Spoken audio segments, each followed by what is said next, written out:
നമുക്ക് സമയം ഒട്ടും കളയാനായിട്ടില്ല. ഞാൻ വളരെ പരിചയമുള്ളൊരു വേദഭാഗം, one of my favorite verses in the New Testament, 2 Corinthians 5 verse 21. 2 Corinthians 5 verse 21. 2 കൊരിന്ത്യർ 5:21 വായിക്കുന്നു. പാപം അറിയാത്തവനെ നാം അവനിൽ ദൈവത്തിൻ്റെ നീതിയാകേണ്ടതിന് അവൻ നമുക്ക് വേണ്ടി പാപം ആക്കി. He made him who knew no sin to be sin on our behalf, so that we might become the righteousness of God in him. ആ വാക്യത്തിൻ്റെ എക്സ്പ്ലനേഷനിലേക്ക് പോകുന്നതിന് മുമ്പ് ഒരു കാര്യം കൂടി ഒന്ന് പറഞ്ഞിട്ട്, Before going to the explanation of the words which we just read, last വീക്കെൻഡിൽ നമ്മുടെ WPC നടക്കുമായിരുന്നു.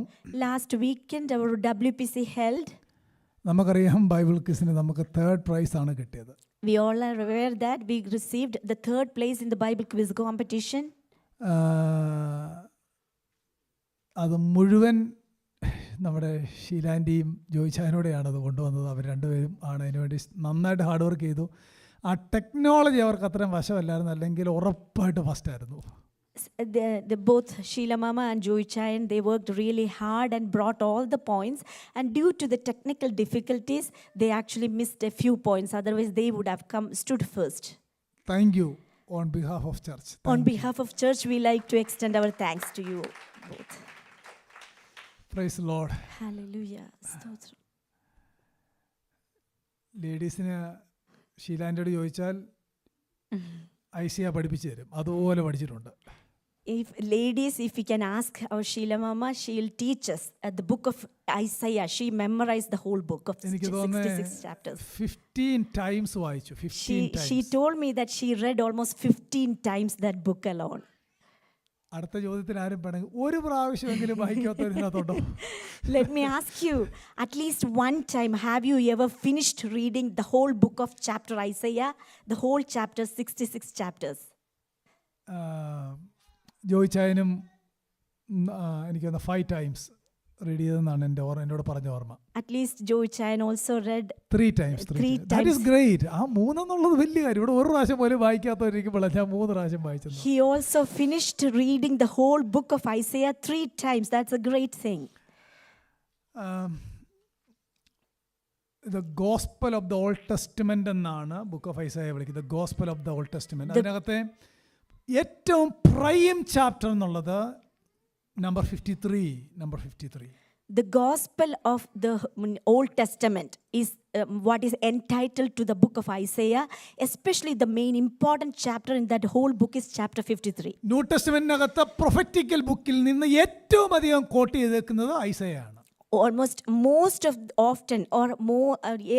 majority of the New Testament verses are being rehearsed or repeated in this book of Isaiah. ആമേൻ. നമുക്ക് വളരെ ഗൗരവമായ ഒരു വേദഭാഗം നിങ്ങളുമായിട്ട് പങ്കുവെക്കാനായിട്ട് പോകുന്നു. ഇത് ബേസിക് ഗോസ്പലാണ്, പക്ഷേ you have to listen to my sermon. And this is a basic gospel, but I like all of you. നിങ്ങൾ എന്നോട് ചോദിക്കുകയാണ് ന്യൂ ടെസ്റ്റമെന്റിലെ ഏറ്റവും ഇഷ്ടമുള്ള വാക്യം ഏതാണെന്ന് ചോദിച്ചാൽ, ദിസ് ഈസ് മൈ എല്ലാ വാക്യം ഇൻസ്പയർഡ് ആണ്. 2 Corinthians 5:21 is my favourite verse in the whole Bible. In the whole book of Bible, if you ask me which is my favorite verse, and I would say this is 2 Corinthians chapter 5 verse 21. My favorite book in the Bible, Romans. My favorite book in the whole Bible is Romans. Favorite chapter, Isaiah 53.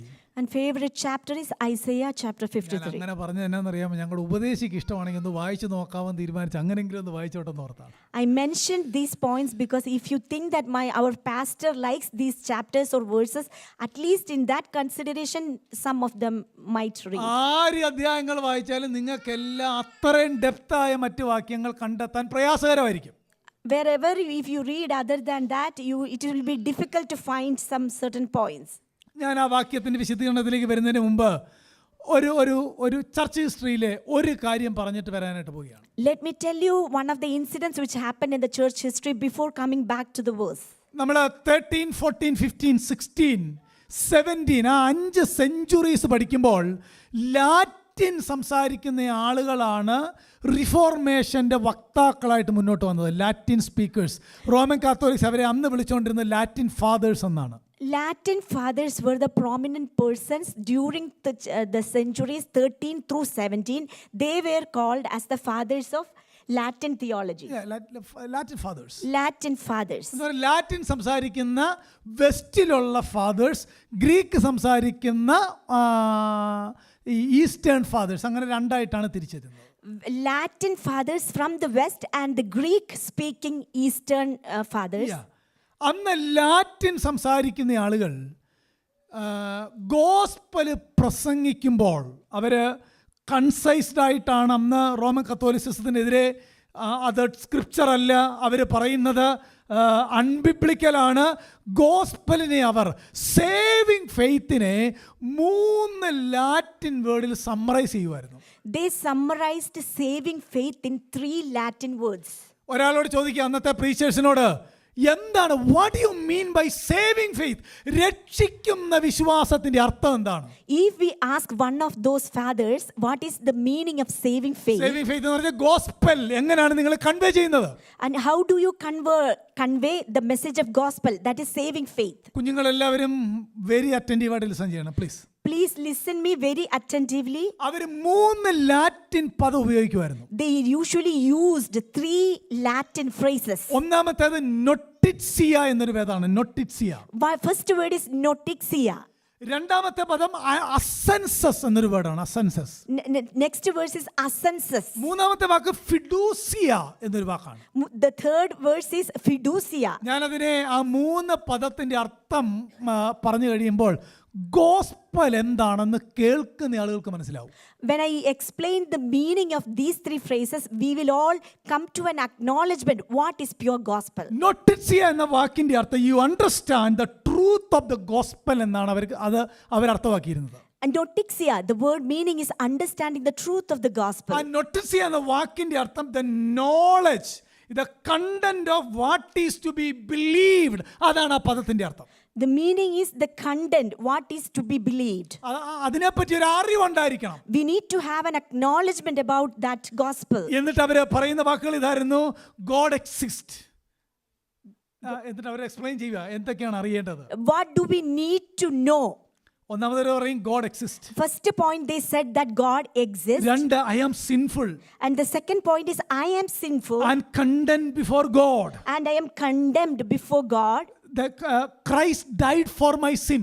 And Christ died for my sin. Rose from the grave. Amen. He rose from the grave. എന്നിട്ട് അവർ പറയും this is the meaning of notizia. Then they'll say that this is the meaning of അന്ന് അവർ notizia. Public വിളിച്ചു പറഞ്ഞു notizia, you have to understand this. And they proclaimed publicly, you have to understand the word notizia. Explain ചെയ്ത് കഴിയുമ്പോൾ അവർ അടുത്ത പദം പറയും, അതിന്റെ പേരാണ് ascensus. And once they explain this first word notizia, then they will explain what is nexus, ascensus. Ascensus എന്ന് പറയുന്നത് നമുക്ക് എല്ലാവർക്കും അറിയാം, ascend ചെയ്യുക. We all know the word ascending. Ascending എന്ന് പറഞ്ഞാൽ കേട്ടതിനോട് എഗ്രിമെന്റ് ചെയ്യാനായിട്ട് അവർ പ്രബോധിപ്പിക്കും. They were exhorting them to combine what you heard. എന്ന് പറഞ്ഞാൽ to give one assent to these truth. And to give an agreement what they are hearing. എന്ന് പറഞ്ഞാൽ gospel എന്താണെന്ന് ഒരാൾക്ക് മനസ്സിലാകാൻ ദൈവമുണ്ട്, ക്രിസ്തു മരിച്ചു, ഈ കാര്യങ്ങൾ പറഞ്ഞിട്ട് അവർ പറയണം അസെൻസസ്. And once they explain that there is a God, He exists and He saves by faith, and then they added ascensus. നിങ്ങൾ ഇതിനോട് എഗ്രിമെന്റ് ചെയ്യണം. You have to agree with what we നിങ്ങൾ ഇതിനെ say. വിശ്വസിക്കണം. You need to believe it. ഇത് agree ചെയ്യണം. You need to agree നിങ്ങൾ with ഈ it. ട്രൂത്തിനോട് അസെന്റ് ചെയ്യണം. You need to assent with the truth. ഇത്രയും കാര്യം പറഞ്ഞു കഴിയുമ്പോൾ അവർ മൂന്നാമത്തെ വാക്ക് പറയും ഫിഡൂസിയ. Then the third phrase, fiducia. അതിന്റെ അർത്ഥം എന്നാണെന്നറിയാമോ? നിങ്ങൾക്ക് കാര്യം മനസ്സിലായി, എഗ്രി ചെയ്യണമെന്നും മനസ്സിലായി. ഫിഡൂസിയ എന്ന് പറഞ്ഞാൽ നിങ്ങളുടെ പേഴ്സണൽ ട്രസ്റ്റ് ഈ ഒബ്ജക്റ്റീവ് ട്രൂത്തിൽ പിടിക്കണം. Amen. They said that first you understood, then you need to agree, then you have to catch to this truth. എന്ന് പറഞ്ഞാൽ ഇത്രയേ ഉള്ളൂ. Personal Reliance upon Christ for salvation. മനസ്സിലാവുന്നോ?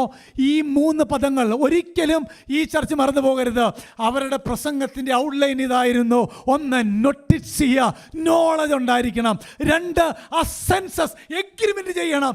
3, ഫിഡൂസിയ, personal trust on Christ, what he achieved on the cross. This is all together come to saving faith. Amen. In the first centuries, our church fathers actually said about the saving faith or the gospel in 3 phrases. First phrase they used, notixia, understanding the gospel. God came and he gave his life for our salvation. Next thing is assensus. That means we need to agree with that. And the third thing is fiducia. That means we need to have a personal reliance of Christ for his salvation. ഇവിടെ ഇരിക്കുന്ന എല്ലാവരോടും ഞാൻ പറയാം, രക്ഷിക്കപ്പെടാത്ത കുഞ്ഞുങ്ങളുണ്ടെങ്കിൽ അവരോടും പറയാം, ഒന്നാമത്തേത് നമ്മൾ മനസ്സിലാക്കേണ്ടത് ഈ ഗോസ്പൽ എന്താണെന്ന് മനസ്സിലാക്കണം. Those who are not even born again until today, we need to first understand what is pure gospel. Gospel മനസ്സിലാക്കിയതിന് ശേഷം എഗ്രിമെന്റ് ചെയ്യണം. ഹോളി സ്പിരിറ്റ് നിങ്ങളെ ഉറപ്പായിട്ട് നിർബന്ധിക്കുക, എഗ്രിമെന്റ് ചെയ്യണം. Once you understand the true meaning of gospel, then Holy Spirit will urge you to agree with that. Then you need to obey Holy Spirit. പരിശുദ്ധാത്മാവ് വെളിച്ചം നൽകുമ്പോൾ, ജീവൻ നൽകുമ്പോൾ നിങ്ങൾ അതിൽ ട്രസ്റ്റ് ചെയ്യണം. ഇതാണ് saving faith. Then once you are acknowledged or you are encouraged by the Holy Spirit, you need to understand and accept this holy truth, and you have to say that this is the truth. ലോകത്തിൽ ഒത്തിരി wide spread ആയിട്ടുള്ള വൈറസുകൾ ഉണ്ടായിട്ടുണ്ട്. We are all aware that a lot of widespread viruses contaminated the whole world. നമ്മുടെ കാലഘട്ടത്തിലുണ്ടായി corona virus. In our century, in our period also, lifetime also, we heard about a virus, coronavirus. പക്ഷെ ഒരു ഐലൻഡിൽ corona virus എത്തിയില്ലെന്ന് ഞാൻ വായിച്ചത്. But I heard that in one of the islands, it didn't reach it. ഒരാൾക്ക് പോലും അവിടെ ഉണ്ടായില്ല. In one of the islands, no one was contaminated by this virus, corona. പക്ഷേ പാപത്തെ സംബന്ധിച്ച് തിരുവെഴുത്ത് പറയുന്നൊരു വാചകം, ഒരു പ്യൂരിറ്റനെ പറ്റി ഇങ്ങനെയാണ് പറഞ്ഞത്, this is the plague of all plagues. Amen. But sin is a virus that is a plague of all plagues. എന്ന് പറഞ്ഞാൽ പ്രിയപ്പെട്ടവരെ, കൊറോണ വൈറസ് എത്താത്ത അനേകം ആളുകളുണ്ട്. Amen. ബ്ലാക്ക് ഡെത്ത് എത്താത്ത അനേക സ്ഥലം യൂറോപ്പിലുണ്ട്. പക്ഷേ സിൻ അഫക്റ്റ് ചെയ്യാത്ത, നോട്ടിസ് ചെയ്യാൻ വേണ്ടാത്ത ഒരാൾ പോലും ഇല്ല. Maybe coronavirus didn't affect many people in the world, and also black death also, where several people were not at all affected. But the sin, plague of plagues, that virus affected the entire human beings. Praise the Lord. Hallelujah. ഇനി നിങ്ങൾ ഈ വാക്യം ഞാൻ വിശദീകരിക്കാനായിട്ട് പോവുകയാണ്. പാപമറിയാത്തവനെ Amen. നാം അവനിൽ ദൈവത്തിന്റെ നീതിയാകേണ്ടതിന് Hallelujah. ദൈവം അവനെ നമുക്ക് പകരം പാപമാക്കി. I am going to explain the verse. He made him who knew no sin to be sin on our behalf, so that we might become the righteousness of God in him. Whole ബൈബിളിൽ അറിയാം ഈ plague എല്ലാവരെയും effect ചെയ്തിട്ടുണ്ടെന്നുള്ള കാര്യം. We are very much aware from the book of Bible itself. Almost all the people are affected by this plague. നമുക്ക് ഇങ്ങനെ അങ്ങ് പറഞ്ഞാലേ, ഈ നമ്മൾ ആരും പാപം ചെയ്ത് ചെയ്ത് ചെയ്ത് പാപിയായതാണോ? We are all aware that since we committed sin, that is the reason we became sinful? അല്ല. No. ബൈ നേച്ചർ നമ്മൾ സിൻഫുൾ ആയതുകൊണ്ടാണ് ബൈ ആക്ഷനിൽ സിൻഫുൾനെസ് വരുന്നത്. By nature or by birth we are sinful. That's the reason when we do some action, sin will come into picture. പാപത്തിന്റെ 2 effect ഉണ്ട്, mainly 2 effect. There are 2 effects for sins. There are many, പക്ഷേ basically 2 കാര്യമുണ്ട്. There are many effects for sin, but mainly there are 2 effects. ഒന്ന്, alienated from God. One is when we sin or when sin is there is an alienation. ഒരു മനുഷ്യനും സ്വന്തമായിട്ട് gospel വിശ്വസിച്ച് ജീവിക്കണമെന്ന് ആഗ്രഹമില്ല. They were alienated from God. Almost all people or the entire human beings are alienated from God. രണ്ടാമത്തേത് എന്നാണെന്നറിയാമോ? Punishment ഉറപ്പാണ്. But wherever there is sin, there is punishment. എത്ര വാക്യമാണ് സിൻ എല്ലായിടത്തും ഉണ്ടെന്നുള്ളതിൻ്റെ കാര്യം. അശുദ്ധനിൽ നിന്ന് ജനിച്ച വിശുദ്ധനുണ്ടോ, അമ്മയുടെ ഉദരത്തിൽ വെച്ച് തന്നെ ഞാൻ പാപി. ഇങ്ങനെ there are many. ഒരു ഓപ്പൺ എയർ കൺവെൻഷൻ മീറ്റിംഗ് ആയിരുന്നെങ്കിൽ അതെല്ലാം അടുക്കും ചിട്ടയായിട്ട് ഞാനൊക്കെ പറയാമായിരുന്നു. ഒരു ആവശ്യം നമുക്കിപ്പോൾ ഇല്ലല്ലോ. And I know throughout the Bible we are seeing that all human beings are being birthed into this world in a sinful nature.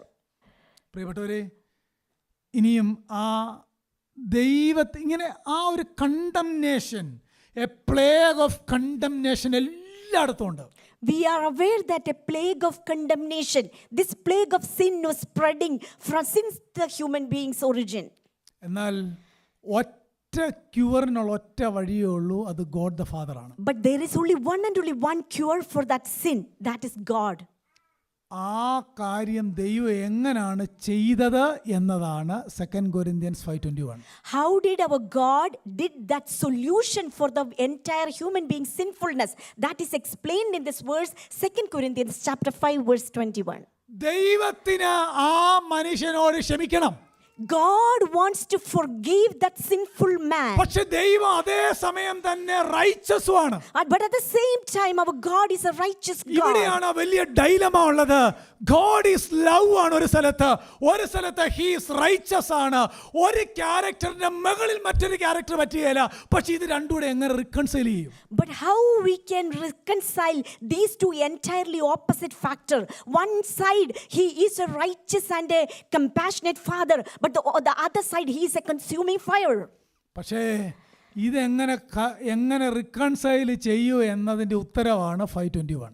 How a God reconciled a solution for the sinfulness is explained beautifully in 2 Corinthians chapter 5 verse 21. ദൈവത്തിന്റെ നീതിക്ക് മാറ്റം വന്നില്ല.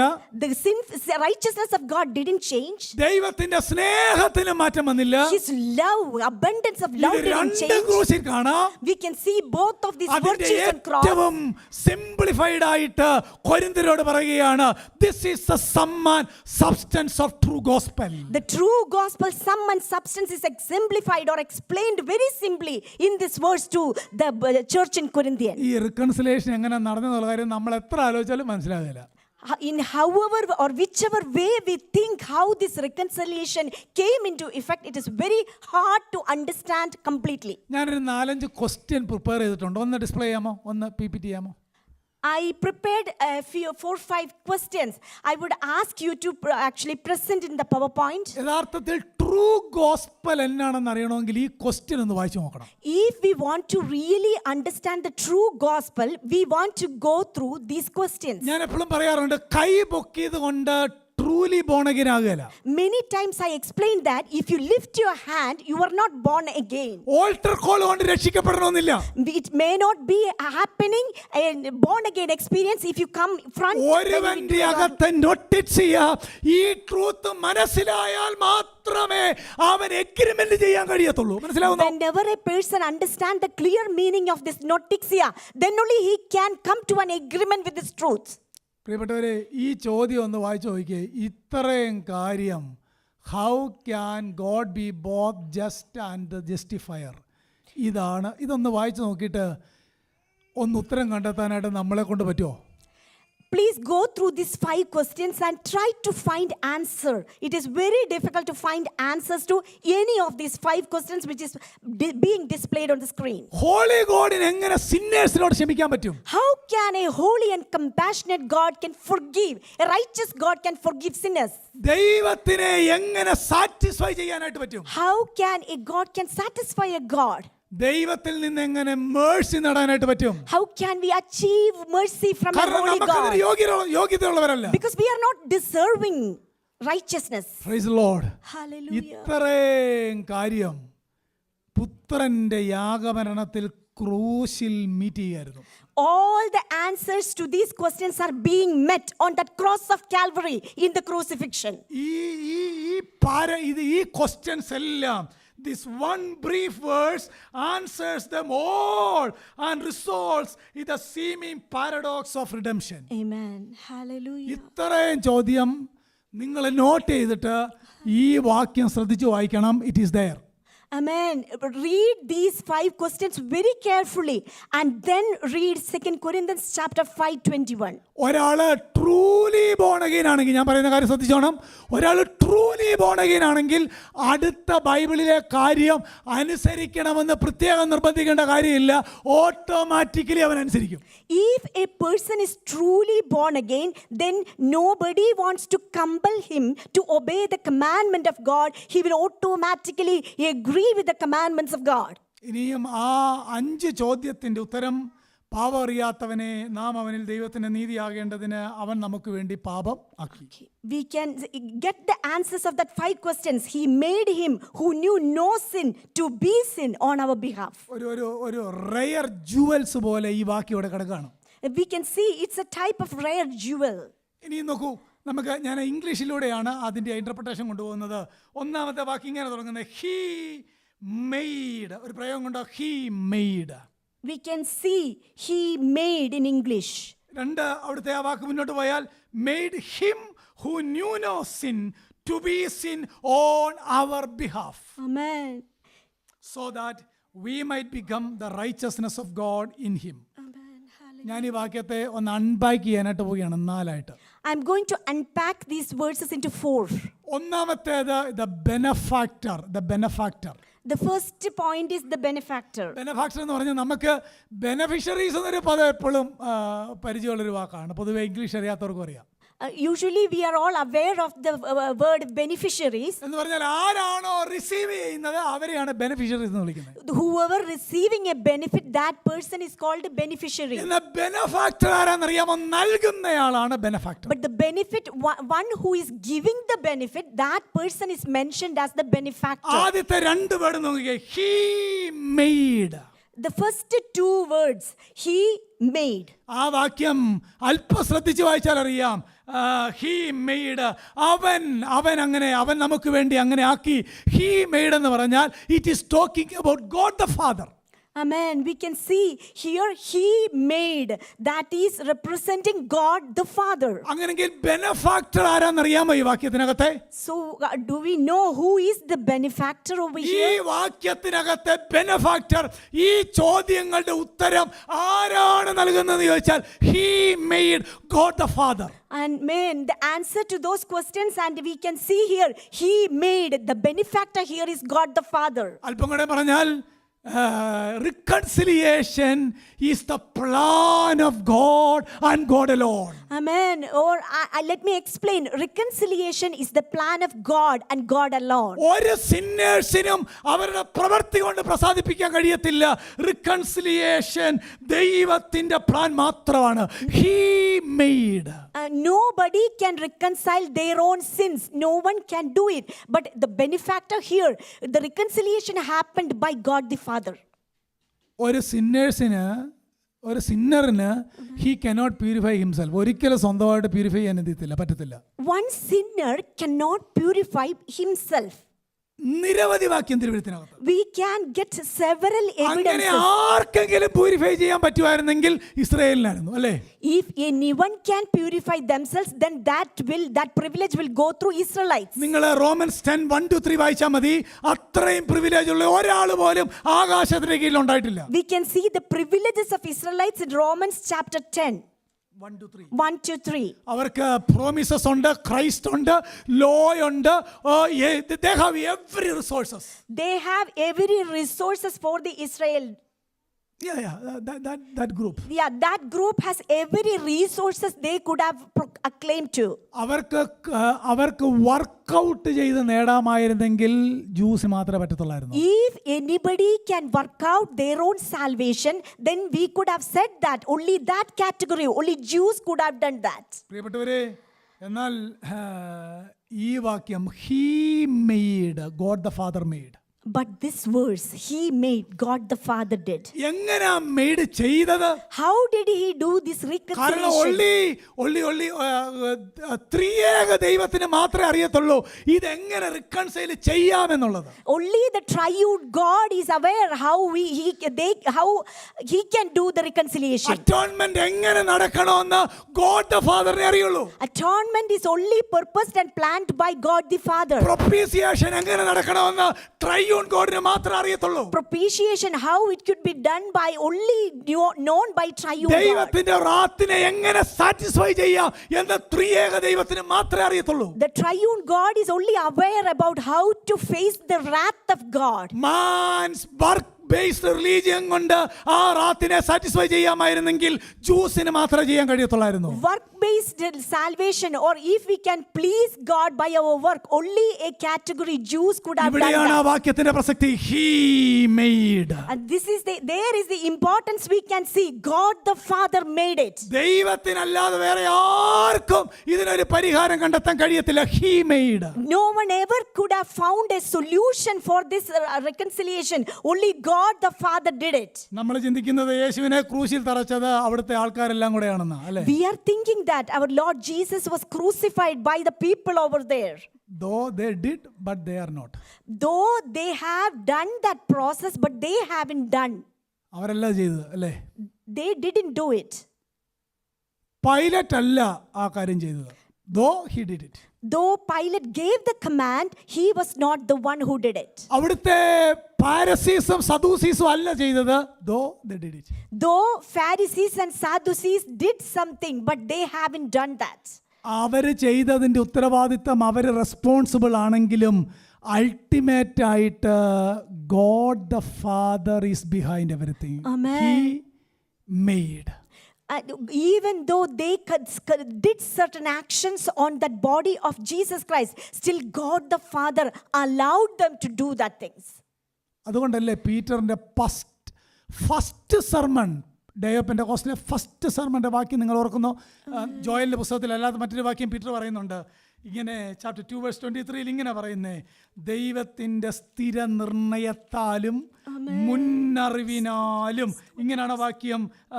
എത്ര വളരെ വളരെ വളരെ delivered over to death by the predestined plan and the foreknowledge of God. അതിൻ്റെ അർത്ഥം എന്താ? പടയാളികളാണ് കുത്തിയത്, പക്ഷേ God the Father, He made. Amen. Those soldiers pierced our Lord Jesus. God the Father allowed them to do that. ഇതിന്റെ പേരാണ് നൊട്ടിറ്റ്സിയ. മനസ്സിലായോ? That is what it is meant by notixia. എല്ലാവർക്കും clear ആയോ? I believe that everyone is clear about the word true notixia. ഗോസ്പലിന്റെ ആദ്യം ഇത് വേണം. The beginning of true gospel, this should come ഇത് into convey picture. ചെയ്ത് ഒരുവന്റെ അകത്ത് ജീവൻ വന്നു കഴിഞ്ഞാൽ പിന്നെ അവന് വിശ്വസിക്കാനായിട്ട് പറ്റും. Once this truth come into a person's heart, that person will start to be born again. Praise the Lord. അന്നേരം എക്സ്പ്ലനേഷൻ അധികം വേണ്ടല്ലോ. The benefactor is God the Father. There is no need of further explanation. The benefactor here is God the Father. ഇനി ആ വാക്യം ഒന്ന് ഓർഡറായിട്ട് നോക്കി അവിടെ തന്നെ അതിനെ ഇന്റർപ്രറ്റ് ചെയ്യാനായിട്ട് പറ്റും. He made God the Father. He made God the Father. That two words is talking about God the Father.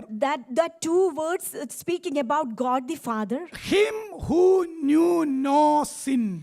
The next phrase, him who knew no sin. Very clear that is talking about Christ. And that is talking about Lord Jesus Christ. പാപം അറിയാത്തവനെ. He knew no sin.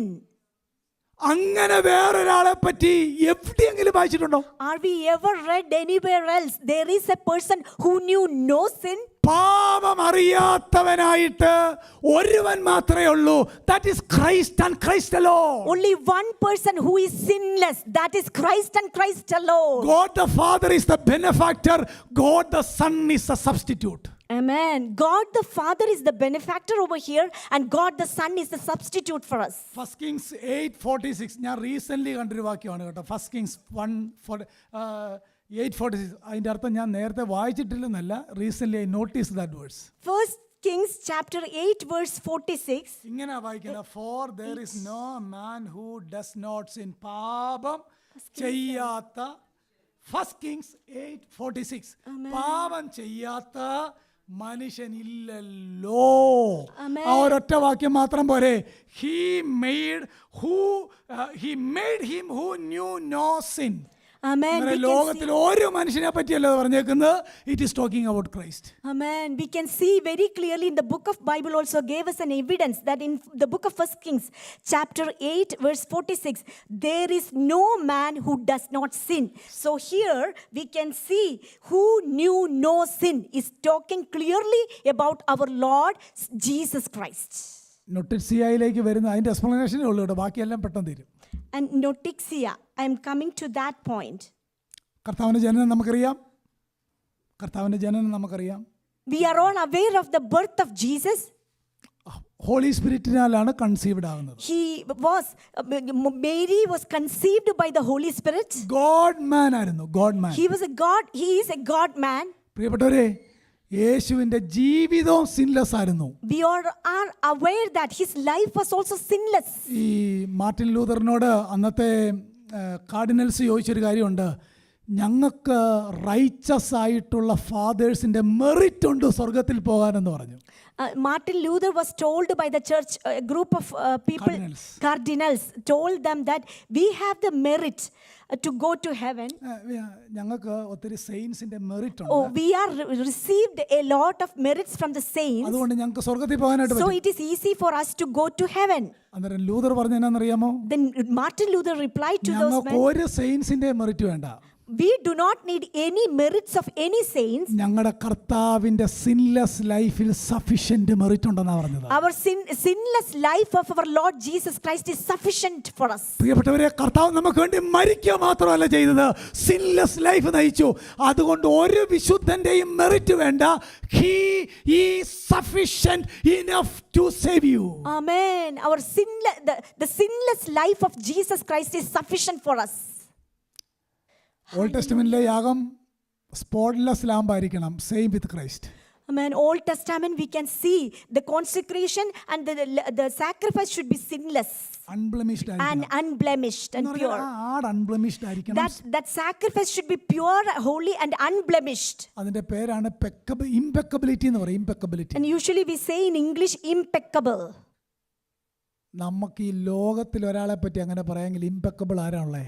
And we can never ever mention any person in the entire world who is impeccable. Praise the Lord. Hallelujah. നമ്മുടെ കർത്താവേ ഭൂമിയിലായിരുന്നപ്പോൾ ജൂസുമായിട്ടൊരു ഒരു heated conversation നടക്കുന്നുണ്ട്. John 8 During the life of Jesus Christ, once upon a time, there was a heated conversation between our Lord Jesus and Jews. It is represented in the book of John chapter 8. Juice പറഞ്ഞു ഞങ്ങളുടെ പിതാവ് അബ്രഹാമാന്ന് പറഞ്ഞു. Jews said that our father is Abraham. കർത്താവ് എന്നെ പറഞ്ഞറിയോ? Your father is devil എന്ന് പറഞ്ഞു. Then Lord Not Abraham. Jesus replied that your father is devil, not Heated discussion. That was a heated debate. ആ heated debate നടന്നുകൊണ്ടിരുന്നപ്പം Jesus ചോദിക്കുക, നിങ്ങളിൽ ആർക്ക് എൻ്റെ പാവത്തെ പറ്റി പറയാമെന്ന് ചോദിച്ചു. At that time, Lord Jesus Christ asked, how many of you can tell a sin about me? ഒരാൾ ഒരു മിണ്ടിയില്ല. No one mentioned anything. Sinless life. A sinless life is led by Jesus. Pilot എന്നാ പറഞ്ഞേ? പീലാത്തോസ് എന്നാ പറഞ്ഞേ? I found no guilt in him. Amen. Pilate, when he found Jesus, he said that I found no guilt in him. ക്രൂശിലെ കള്ളൻ എന്നാ പറഞ്ഞേ? The thief on the cross, what did he say? He was righteous. He was righteous. ആ Roman centurion എന്നാ പറഞ്ഞേ? What did the Roman centurion said? He was righteous, truly righteous. He said that our Lord Jesus was righteous. ആക്സിനകത്ത് പീറ്ററിന്റെ പ്രസംഗം holy one എന്നായിരുന്നു യേശുവിനെ വിളിച്ചത്. Acts, in the book of Acts, for Peter was speaking, delivering a message. He was saying that a righteous God. കർത്താവിനെ പറ്റി വായിക്കുന്നത് he committed no sin. And we are reading about God, our Lord Jesus. He committed no sin. In him no sin. In him there is no sin. പാപം ഒഴികെ സകലത്തിലും നമുക്ക് തുല്യമായിട്ട് എന്ത് ചെയ്തു? In him there is no sin. He committed no sin. He was purely holy. Amen. He committed no sin and he was purely holy. ഇനി ആ വാക്യം വായിച്ചു നോക്കിയേ. He made him who knew no sin. Amen. Clear? Hallelujah. Hallelujah. പാവമില്ല, പാവം അറിഞ്ഞിട്ടില്ല, പാപം ചെയ്തിട്ടില്ല, നിഷ്കളങ്കൻ, നിർദോഷൻ, പാപമില്ലാത്തവൻ. എൻ്റെ കർത്താവിനെ പറ്റി വർണ്ണിക്കാൻ പോയാൽ ഇതൊന്നും ഇവിടെ ഒന്നും തീരത്തില്ല. നമുക്കറിയാം, നമുക്ക് എല്ലാവർക്കും അറിയാം. നോക്കിയേ, പാപം അറിയാത്ത അറിയാത്തവനെ. Amen. We can see here our Lord Jesus is being mentioned. He is a holy, He is a righteous, He is a pure God. He knew no sin. എന്നിട്ട് അതിൻ്റെ രണ്ടാം ഭാഗം എങ്ങനെ, ആ സബ്സ്റ്റിറ്റ്യൂട്ട് എങ്ങനെയായെന്നറിയാമോ? പാപം അറിയാത്തവൻ്റെ മേൽ Chumati. imputed the sins of the world. Amen. To the person who knew no sin, there is an imputation happened. All over the world, sin is being imputed on one person. ആ വാക്ക് കണ്ടോ? To be sin. എത്ര മനോഹരമായിട്ട് എഴുതിയേക്കുന്നല്ലേ? In him there is no sin, but to be sin. We can see here, in him, a person, there is no sin. On that person, to be sin. ഇത് വിവരിക്കണമെങ്കിൽ യെശയ്യാവ് 53 ഏറ്റവും clear passage. If I want to explain this verse, the book of Isaiah chapter 53 is the beautiful chapter to explain this verse. എപ്പോഴും മനസ്സിലാക്കണം, അവിടുന്ന് sinless ആണ്. അവൻ പാപം ചെയ്തുകൊണ്ടല്ല. അവർ transgressions, our sins and our guilt, everything God the Father imputed upon Christ. Amen. Not because we haven't sinned, but all of our sins and unrighteousness and everything, God the Father imputed on the Son Jesus Christ. നമ്മുടെ അകൃത്യം അവന്റെ മേൽ ചുമത്തി. He imputed all of our unrighteousness on him. കർത്താവ് എങ്ങനെ പാപിയായെന്നറിയാമോ? only by imputation. Do you know how he became sin for us? Only by that process, imputation. നിങ്ങൾക്ക് രണ്ട് കാര്യം മനസ്സിലായോ? ആ വാക്യത്തിന്റെ ലൈൻ അതുപോലെ മനസ്സിലാവുന്നുണ്ടോ? I believe that you are understanding the verse meaning. പാപം അറിയാത്തവനെ, പാപം ഇല്ലാത്തവനെ പാപം ആക്കി. A person who is sinless, he was becoming a sin on behalf of us. നോക്കിയേ, എല്ലാവരും ഇംഗ്ലീഷിലേക്ക് തന്നെ നോക്കാൻ പറ്റുമെന്ന് നോക്കിയാൽ, he made him who knew no sin to be sin. അടുത്ത വാക്ക് on our behalf. On our behalf. And the next word is on our behalf. മൂന്നാമത്തേത്, ഇനി നമ്മുടെ ആ കൃത്യമായ അതിൻ്റെ വിശദീകരണത്തിൻ്റെ ആ കൺക്ലൂഷൻ ഭാഗത്തിലേക്ക് വരാം. ഒന്ന് ബെനഫാക്ടർ ആയിരുന്നു, രണ്ട് പുത്രൻ സബ്സ്റ്റിറ്റ്യൂട്ടാണ്, മൂന്നാമത്തേത് അതിൻ്റെ ബെനഫിഷ്യറീസ് ആരാണെന്ന് എഴുതിയേക്കുന്നത്. Amen. We can see here, first lines we can see the benefactor, and the next line we can see the substitute, and the third line we can see the beneficiary. എന്താ, ആരാ beneficiaries? We all are. On our behalf. Amen. Who is the beneficiary here? We can see on our behalf. Okay, നമ്മളെങ്ങനെയാ beneficiaries ആയെന്നറിയാമോ? Do you know how we became the beneficiaries? 20ാമത്തെ വാക്യം വായിച്ചു നോക്കിയേ. 20ാമത്തെ വാക്യം, verse number 20. Verse 20. ആകയാൽ ഞങ്ങൾ ക്രിസ്തുവിന് വേണ്ടി സ്ഥാനാപതികളായി ദൈവത്തോട് നിരന്നുകൊള്ളുവീൻ എന്ന് ക്രിസ്തുവിന് പകരം അപേക്ഷിക്കുന്നു. അത് ദൈവം ഞങ്ങൾ മുഖാന്തരം പ്രബോധിപ്പിക്കുന്നത് പോലെ ആകുന്നു. Only through the conversation of the gospel you will get the beneficiaries. Amen. Benefit. How a beneficiary get the benefit? Only by believing the pure gospel, a beneficiary is being received the substitutionary death of the benefactor. ആദ്യത്തെ ഭാഗം നൊട്ടിറ്റ്സിയ ആണെങ്കിൽ രണ്ടാമത്തെ ഭാഗം അസെൻസസ് ആണ്. The first part was notixia. If it were so, the next part is ascensus. അതിനോട് agreement ചെയ്യുക. We are coming to an agreement. എല്ലാവരും കേട്ടോണം, ട്രൂ ഗോസ്പൽ ആദ്യം പറഞ്ഞതാണ്. അതിനോട് എഗ്രിമെന്റ് ചെയ്യുന്നത് എങ്ങനെയാണെന്നറിയാമോ? ക്രിസ്തുവിന്റെ സ്ഥാനാപതികളായി ഇതൊരുവൻ നിങ്ങളോട് ഘോഷിക്കുമ്പോൾ അതിനോട് എഗ്രി ചെയ്യുക, അതിനെ അണ്ടർസ്റ്റാൻഡ് ചെയ്യുക, അതിനെ മനസ്സിലാക്കുക. certain prepositions ഇതിലൂടെ നമ്മൾ എന്താ പറയുക, കർത്താവ് ക്രൂശിൽ മരിച്ചെന്നും ആ കാര്യങ്ങൾ നമ്മൾ ഉൾക്കൊള്ളുക. When someone shared the gospel with us, we have to accept and acknowledge and agree with the truth, that fact that Lord Jesus Christ took our sin and took a crucifixion sin and a death on that cross. We have to agree with that fact. On our behalf. on our behalf. അവിടെ അവർ എന്ന് വരാൻ കാര്യം മേളത്തെ വാക്യത്തിനകത്ത് V എന്ന് പറയുന്ന ഒരു group നമ്മളോട് പ്രസംഗിച്ചുകൊണ്ടാണ്. Since we can see here a group of people, they are ambassadors of Christ, they preach the gospel to us. That is the reason here in this verse we can see on our behalf. Beneficiaries. അവിടെ കർത്താവ് പറഞ്ഞൊരു കാര്യമുണ്ട്, ഞാൻ ഉയർത്തപ്പെട്ടാൽ സകലരെയും എങ്കിലേക്ക് എന്ത് ചെയ്യും? ആകർഷിക്കും. Lord Jesus said that after I became resurrected, I will attract everyone to me. എൻ്റെ ചോദ്യം, എല്ലാവരെയും ആകർഷിക്കുന്നുണ്ടോ? My question is everyone being attracted to that his ഞാൻ resurrection? ഉയർത്തപ്പെട്ടാൽ എന്ന് പറഞ്ഞാൽ അതിൻ്റെ അർത്ഥം സിമ്പിൾ മീനിങ്, കർത്താവ് ഉയർത്തപ്പെട്ട എപ്പോഴാ? On the cross. He ascended to heaven, or when he resurrected from that cross. സകലരെയും ആകർഷിക്കണമെങ്കിൽ ഈ ക്രോസ് എന്നാന്ന് പറയണം, right? If everybody needs to be attracted, everybody needs to be clear what is cross. Explain ചെയ്യണം. This noticia needs to be explained to all അങ്ങനെ human beings. Explain ചെയ്യുമ്പോൾ സകലരെയും ആകർഷിക്കും. If that noticia is being explained clearly to everyone, then everyone will be attracted. പക്ഷേ redemption ആർക്കുള്ളതെന്നറിയാവോ?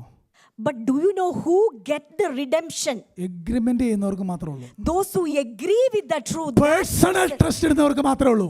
That personal agreement. പിന്നെ എങ്ങനെയാ സകലരെയും ആകർഷിക്കുന്നേ? Then how can everyone will be attracted? John 3:18 വായിച്ചാൽ മതി, ആൻസർ അവിടെ ഉണ്ട്. The answer is in John 3:18. വിശ്വസിക്കുന്നവർക്ക് നിത്യജീവനും വിശ്വസിക്കാത്തവർക്ക് ശിക്ഷാവിധിയും. We can see here John 3:18.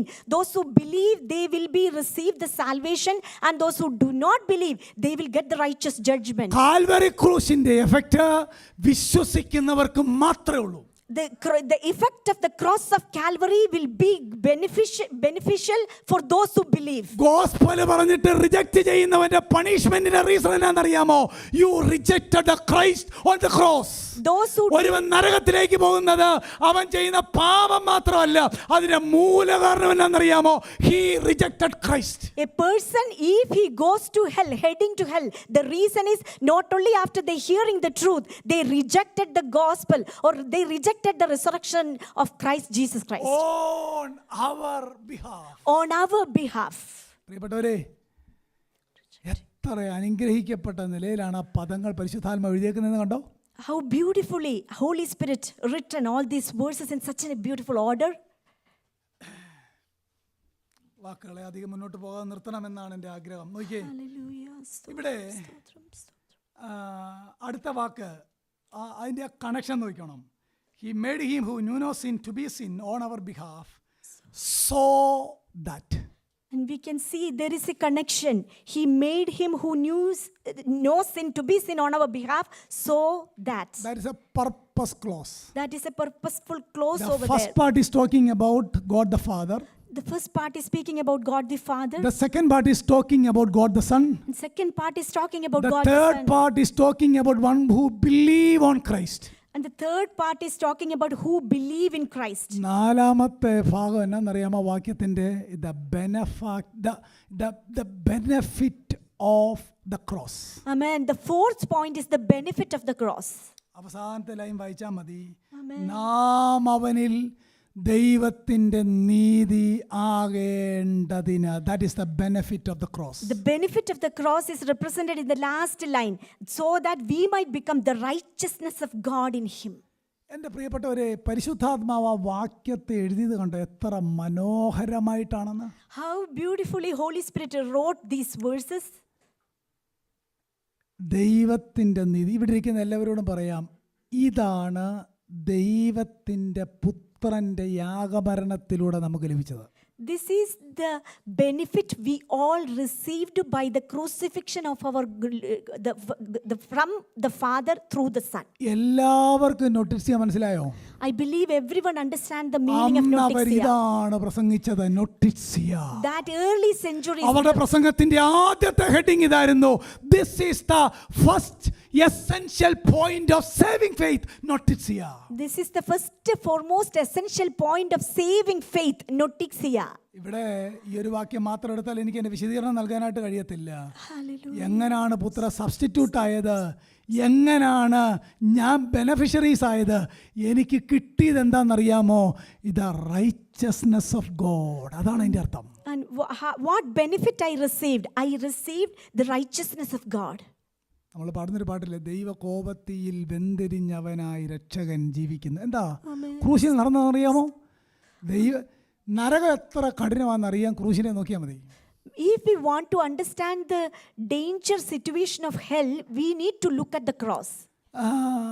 ദൈവകോപം എത്ര ഉണ്ടെന്നറിയാൻ പുത്രന്റെ വേദന നോക്കിയാൽ മതി. The wrath of God, if you want to truly estimate the value, then look at the pain of the Lord Jesus on that cross.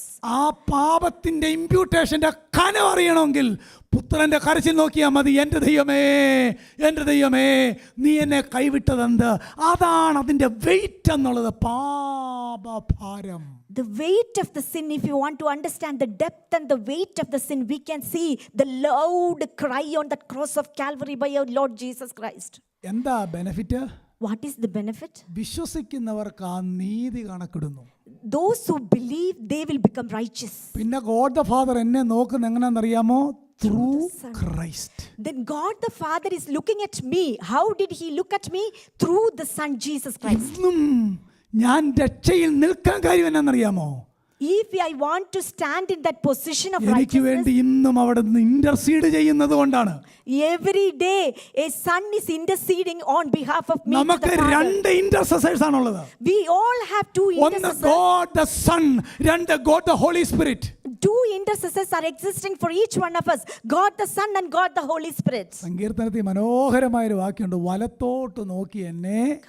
Amen. In Psalm there is a beautiful verse, look at the right side and look to me through the right side. ആ വാക്യത്തെ ഒന്ന് picturise ചെയ്തേ. Just picturize that verse in your mind. പിതാവിന്റെ വലത്ത് ഭാഗത്തിരിക്കുന്ന പുത്രൻ തമ്പുരാനിലൂടെ പിതാവായ ദൈവം എന്നെ നോക്കുമ്പം ബെനഫിറ്റ് ലഭിച്ചവരായി കാണണമെങ്കിൽ ഒന്ന്, നിങ്ങൾ ഈ ഗോസ്പൽ മനസ്സിലാക്കണം. രണ്ട്, നിങ്ങൾ ഇതിനോട് അസെൻഡ് ചെയ്യണം. മൂന്ന്, നിങ്ങൾ ഇതിൽ പേഴ്സണൽ ട്രസ്റ്റ് വെക്കണം. ഇല്ലെങ്കിൽ ക്രൂശ് നിങ്ങളെ ആകർഷിക്കുന്നത് നിത്യശിക്ഷാവിധിക്കായിരിക്കും. We need to first agree with the cross or the salvation, and then we need to assent with that agreement, and then you need to get the understanding. Otherwise the cross of Calvary will be a condemnation, those if you do not believe or agree with that. നീതി ലഭിച്ചു. Then we are imputed as righteous. ഈ നീതിയെപ്പറ്റി Paul പറയുന്ന അതിമനോഹരമായ ഒരു വാക്യമുണ്ട്. The righteousness, Paul was speaking very beautifully in another verse. Philippians 3 verse 9 എന്ന് നോക്കിയേ. Philippians chapter 3 verse 9, we can see about this righteousness. 9ാമത്തെ വാക്യം, ഞാൻ, എല്ലാവരും നോക്കണം വാക്യം, ഞാൻ ക്രിസ്തുവിനെ നേടേണ്ടതിനും ന്യായപ്രമാണത്തിൽ നിന്നുള്ള എൻ്റെ സ്വന്തം നീതി അല്ല. അടുത്തത്, ക്രിസ്തുവെങ്കിലുള്ള വിശ്വാസം മൂലം ദൈവം വിശ്വസിക്കുന്നവർക്ക് നൽകുന്ന നീതി തന്നെ ലഭിച്ച് അവനിൽ ഇരിക്കേണ്ടതിനും. Not having a righteousness of my own derived from the law, but that which is through faith in Christ, the righteousness which comes from God on the basis of faith. നിത്യജീവനിലേക്ക് പോകാനുള്ള റൈച്ചസ്നെസ് കിട്ടുന്നത് സാക്രമെന്റ്സിൽ നിന്നല്ല. എല്ലാവരും കേട്ടോണം, ചെവി തുറന്ന് കേട്ടോണം, സാക്രമെന്റ്സിൽ നിന്നല്ല. We cannot achieve eternal life through sacraments. Only by faith. Only by faith we can എന്താ achieve പോൾ eternal പറഞ്ഞു life. കേട്ടോ? ന്യായപ്രമാണത്തിലുള്ള സ്വന്തം നീതി അല്ല. It is not by the righteousness which comes from derived from the law. എന്ന് പറഞ്ഞാൽ law അനുസരിച്ച് അനുസരിച്ച് അനുസരിച്ച് ഇങ്ങനെ കഷ്ടപ്പെട്ട് നേടുന്ന ആ നീതിയല്ല. കർത്താവിൽ ഒരുവൻ എഗ്രിമെന്റ് ചെയ്ത് ഒരുവൻ ആ കർത്താവിൽ പേഴ്സണൽ ട്രസ്റ്റ് ഇടുമ്പോൾ സൗജന്യമായി ലഭിക്കുന്ന ആ നീതി തന്നെ ലഭിക്കുക. That is the benefit of Christians. Amen. The righteousness is not being given by any of our actions, but this righteousness is free and it is only given by faith of each one of us. Amen. Hallelujah. എല്ലാവർക്കും gospel മനസ്സിലായോ? I believe all of you understand what is the meaning of ഏറ്റവും gospel. Minimum ഇത്രയും മനസ്സിലാക്കിയിട്ട് വേണം agreement ചെയ്യാൻ. At least we need to understand at least this much about the gospel, and then only we need to agree with the fact. ഞാൻ ആ agreement എന്നൊക്കെ പറയുന്നത് it is from beginning to end it is God's work. Okay, അത് നിങ്ങൾക്ക് രക്ഷിക്കപ്പെട്ട് കഴിയുമ്പോൾ മനസ്സിലാവും. Amen. From beginning to end, the salvation is purely from God. അതുകൊണ്ടല്ലേ സകലവും അവനിൽ നിന്നും അവനാലും അവങ്കിലേക്കും ആകുന്നു, അവൻ എന്നേക്കും മഹത്വം. ആമേൻ. That is the reason there is a verse, everything is for him and by him and through him, and make the glory belong to him alone. നോക്കൂ, ആ ആ ആ ബെനിഫിറ്റ് നമുക്ക് കിട്ടിയത് നമ്മുടെ പാവം മറിയനെ പറ്റിയൊക്കെ പിക്ചറൈസ് ചെയ്ത് പറഞ്ഞേക്കുന്ന ഉദയം അസ്തമയത്തോട് അകന്നിരിക്കുന്നത് പോലെ, from east from the west. എത്ര വാക്യമാ അതിൻ്റെ നമ്മളെ രക്ഷിച്ച രക്ഷയുടെ ഉയരം, ആഴം, നീളം, വീതി ഒക്കെ തിരുവെഴുത്തിനകത്തൂടെ പോയി കഴിഞ്ഞാലാണ് ആ ബെനിഫിറ്റ് എന്നാണെന്ന് മനസ്സിലാകുന്നത്. When we go through the scripture, then only we can understand the depth of his love, how far, how vast the Father's mercy and love towards the sinful creatures. ഒന്നാമത് സംഭവിക്കേണ്ട എന്നാന്നറിയാമോ? Hallelujah. ഇത് കേട്ട് കഴിയുമ്പം repentance ഉണ്ടാകണം. Turn to Christ. Amen. First, when we hear this pure gospel, we need to have a repentance. We need to turn our face towards ഈ God. വേറെ എന്തെങ്കിലും കാര്യത്തിനൊക്കെ യോഗത്തിന് വന്ന് നമ്മുടെ കൂടെ കൂടിയ ആൾക്കാരൊക്കെ ഉണ്ട്. For many other reasons, certain people join the group of Christians or believers. അത് നല്ല കാര്യമാണ്. കർത്താവ് എങ്ങനെ ഒരാളെ കൊണ്ടുവരുന്നത് അറിയത്തില്ല. Somehow people, believers will join to the congregation or the community in several ways. പക്ഷേ ഒരുവൻ കർത്താവിൻ്റെ വകയാകണമെങ്കിൽ, but if a person truly belong to the property of the Father, ന്യായപ്രമാണത്തിൻ്റെ സ്വന്തം നീതി കൊണ്ട് പറ്റുകയില്ല. വിശ്വാസത്താൽ ലഭിക്കുന്ന നീതി ലഭിച്ചവർക്ക് മാത്രമേ പറ്റുള്ളൂ. it is not never ever be attained by the commandment or by the laws, only by the affection and by the faith of God only can give us the true salvation. കർത്താവാണെന്ന് അഫയം ചെയ്യണം. ജീസസിനെ കർത്താവെന്ന് അഫയം ചെയ്യണം. We have to accept Jesus as our Lord and Savior. ഈ load എന്നുള്ള ഞാൻ പറഞ്ഞിട്ടുള്ളതാ, ഈ load എന്നുള്ളതേ രക്ഷിക്കപ്പെട്ട് കഴിഞ്ഞ് 10 years കഴിഞ്ഞ് നടക്കുന്ന കാര്യമല്ല. ഞാൻ യേശുവിനെ കർത്താവാക്കാം, അങ്ങനെ ഒരു പരിപാടി ബൈബിളിനകത്തില്ല. Lordship is not happening after a while we come to salvation. True saving ഫെയ്ത്തിൽ എങ്ങനെയാണെന്നറിയാമോ? The true saving faith, what is happening? യേശുവിനെ കർത്താവെന്ന് രക്ഷകൻ എന്ന ഹൃദയം കൊണ്ട് വിശ്വസിക്കുകയും കർത്താവെന്ന് എന്ന് പറഞ്ഞാൽ ആ വെരി ഫസ്റ്റ് സെക്കൻഡിൽ തന്നെ I acknowledge his lordship. Amen. The very first moment when we believe and when we confess with our mouth that Lord Jesus is my Lord, at that time the Lordship is coming into the lordship എന്നുള്ളത് ഒരു second hand ആയിട്ട് കിട്ടുന്നതല്ല. Lordship is not being derived as a second hand effect of something else. ഞാൻ എൻ്റെ ഇവിടെ വരുന്നതിന് മുമ്പ് തന്നെ ഞാൻ ആൾക്കാരോട് പറഞ്ഞിട്ടുണ്ട്, ഈ ക്യാമ്പിനൊക്കെ പ്രസംഗിക്കാൻ നേരത്തെ യേശുവിനെ കർത്താവാക്കിയിട്ട് നിങ്ങൾ പോകാവുള്ളൂ എന്ന് പറയുമ്പോൾ ഞാൻ അന്ന് പ്രീച്ചേഴ്സിനോട് പറയുന്നൊരു കാര്യം എൻ്റെ മനസ്സിലുണ്ടായിരുന്നു. സാറേ, ഗോസ്പൽ ഒരുവനോട് പറഞ്ഞാൽ യേശുവിനെ കർത്താവാക്കണ്ട, വിശ്വസിക്കുന്ന ഒരുവൻ്റെ യേശു കർത്താവാണ്. Amen. When I attended several camps back home in India, I usually mention that if a person believes Lord Jesus Christ, then he is having Christ as their Lord. ഞാൻ പറഞ്ഞ ആ 3 ടേം മറക്കുകയല്ലോ അല്ലേ? Notice ചെയ്യാം. എല്ലാവർക്കും clear ആയോ? ഇവിടെ ഇരിക്കുന്ന കുഞ്ഞുങ്ങൾക്ക് എല്ലാവർക്കും മനസ്സിലായോ? I believe that all the youth especially understand the meaning of notixia. 2 ആ അസെൻസസ് അതിനോട് എഗ്രി ചെയ്യാൻ കഴിയുന്നുണ്ടോ? The next thing is when we come to acknowledge the truth, holy spirit ഗോസ്പലിന്റെ വെളിച്ചം തന്നെങ്കിൽ അതിനോട് എഗ്രി ചെയ്യണം. If Holy Spirit shed a light on the truth, then we need to agree with the truth. By ഫെയ്ത്തിലൂടെ മാത്രമേ രക്ഷ ലഭിക്കുകയുള്ളൂ എന്ന് ഒരുവന് മനസ്സിലായി കഴിഞ്ഞാൽ അടുത്തത് put your personal trust on Christ. Amen. If we come to know that salvation is only by faith, put into action. കർത്താവേ, ഹൃദയത്തിലേക്ക് അങ്ങ് വരണമെന്നല്ല നമ്മുടെ പ്രാർത്ഥന. God will give you new heart. Amen. We can confess with our mouth, but we need to invite Lord into our heart and we need to receive a new heart. അങ്ങനല്ല, invite ചെയ്യുക അല്ല നമ്മൾ വാസ്തവത്തിൽ ചെയ്യേണ്ടത്. Not only we should not invite Jesus. കർത്താവിനെ എൻ്റെ ഹൃദയത്തിലേക്ക് സ്വീകരിക്കുകയല്ല വാസ്തവത്തിൽ. എന്താ നമ്മളോട് ജെറമ്യായാലും എസെക്കിയേലും പറയുന്നത്? പുതിയൊരു ഞാൻ പുതിയൊരാത്മാവിനെ നിങ്ങൾക്ക് നൽകും, In Jeremiah, പുതിയൊരു ഹൃദയം നിങ്ങൾക്ക് നൽകും, സ്ഥിരമായ ഒരു ആത്മാവിനെ ഞാൻ നിങ്ങൾക്ക് നൽകും, എൻ്റെ പ്രമാണം ഞാൻ നിങ്ങളുടെ ഉള്ളിലാക്കും. അതല്ലേ എബ്രായറിൽ എടുത്തെഴുതിയേക്കുന്നത്? ട്രൂ ഗോസ്പൽ എന്ന് പറഞ്ഞാൽ കർത്താവ് നമുക്ക് പുതിയ ഹൃദയം തരികയാണ്. hallelujah. We can see in the book of Jeremiah and Ezekiel, the prophets were mentioned that when we come to accept Jesus as our personal Savior, we are receiving a new heart. That is exactly mentioned in the book of Hebrews also.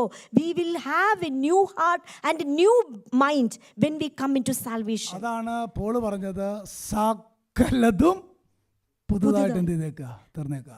That is the ഇനി reason. ജഡപ്രകാരം ഞാൻ ആരെ അറിയുന്നില്ല, ഒന്നും അറിയുന്നില്ല, സകലതും പുതുതായി തീർന്നിരിക്കുന്നു. That is the reason Paul mentioned that I didn't know anyone on behalf of the flesh. It is all in the spirit I know. എല്ലാവർക്കും 5:21 ഔട്ട്ലൈൻ എങ്കിലും മനസ്സിലായോ? I believe that everyone understood the outline. God the Father, God the Son, നമ്മൾ അടുത്തത് നമുക്ക് കിട്ടിയ benefit. Amen. God the Father, God the Son, and then the benefit which we received. ഇന്ന് എല്ലാവരോടുമായിട്ട് പറയാം, ഇതിൽ ട്രസ്റ്റ് ചെയ്ത് മാത്രമേ മുന്നോട്ട് പോകാവുള്ളൂ. Today I remind all of you, we need to have the trust in this and we need to move forward with this trust. Praise the Lord. Amen, amen, amen. Amen. Hallelujah. നമുക്ക് എഴുന്നേറ്റ് ഒരു പാട്ട് പാടി കർത്താവിനെ മഹത്വപ്പെടുത്താം.